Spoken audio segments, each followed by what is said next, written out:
Today we will recall the event that brought together the largest number of royals in London since the wedding of the future Queen Elizabeth II and the Duke of Edinburgh in 1947. And imagine, it was not the coronation of Charles III, but the wedding of Greek Crown Prince Pavlos and Marie-Chantal Miller in 1995. In 1992, Pavlos was one of the guests at the 40th birthday party of Philip Niarchos, son of prominent Greek shipping magnate Stavros Niarchos, in New Orleans. There he was introduced to young socialite Marie-Chantal Miller. The couple's matchmaker was billionaire banker Alexander Papamarchou. Marie-Chantal later revealed in an interview with Vanity Fair magazine, "I knew it was going to be a big night. Alex had been saying for weeks that he had found the perfect man for me. Uncomfortable and embarrassed, I still went to the party. Borrowing a navy blue Chanel suit from my mom, I looked like $1 million. Pavlos' stance was more resolute. The moment I saw Marie-Chantal, I thought she was the one I was looking for." Alex was right. Marie-Chantal had nothing to do with the monarchy. Her father, Robert Warren Miller, was an American-British billionaire who rose to fame after co-founding duty-free stores. Like King Constantine, Robert Miller was an avid sailor. Therefore, the bride of the heir to the throne was welcomed into the royal family without any problems or questions. 27-year-old Pavlos proposed to 26-year-old Marie-Chantal during the Christmas vacation in 1994 at a ski resort in the village of Gstaad, giving his beloved an engagement ring with a sapphire and diamond in the shape of a heart. Incidentally, the sapphire was taken from the jewelry collection of his mother, Queen Anne-Marie of Denmark. The wedding date was set for July 1995 in London. But first Pavlos and Marie-Chantal traveled to Istanbul to meet with the ecumenical patriarch of Constantinople.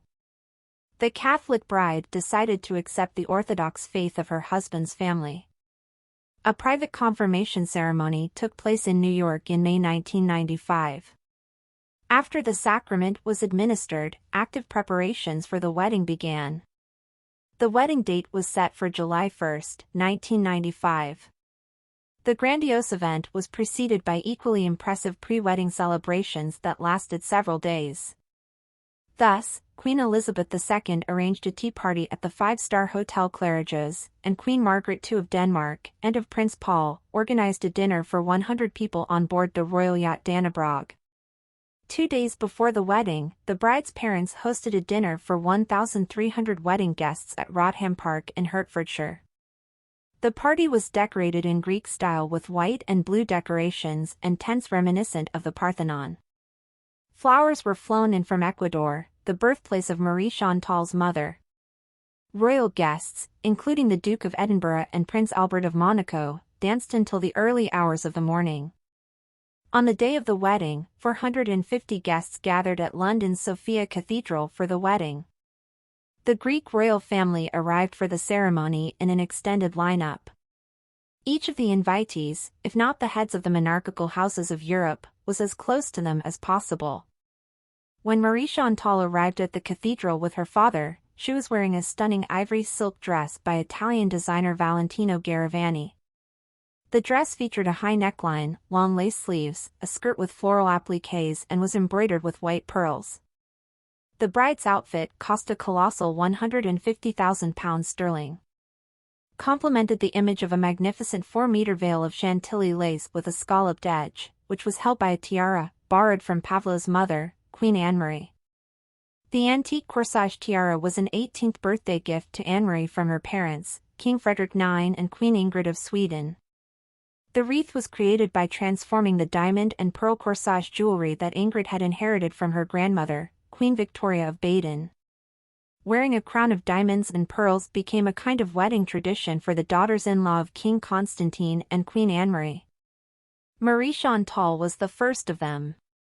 Tatiana Blatnik and Nina Flor followed suit in 2010 and 2021. Let us also pay attention to the jewelry of the distinguished guests of the ceremony. Queen Anne-Marie was irresistible in a pearl necklace set with a diamond crucifix and a diamond-encrusted swan brooch. Queen Elizabeth II was adorned with a Kensington bow brooch set with diamonds and pearls, which she inherited from her grandmother Queen Mary of Teck. Grand Duchess Josephine Charlotte of Luxembourg and Queen Sylvia of Sweden also wore pearls. Queen Ingrid of Denmark sparkled with a daisy brooch made from diamonds that belonged to her mother Margaret of Connaught. The brooch is now in her daughter Queen Margrethe II of Denmark's jewelry box. 28 years after their wedding, Crown Prince Pavlos and Princess Marie-Chantal are no closer to the Greek throne. But they are the parents of 5 children. Pavlos continues to work in the investment industry, while Marie-Chantal owns a successful children's clothing brand.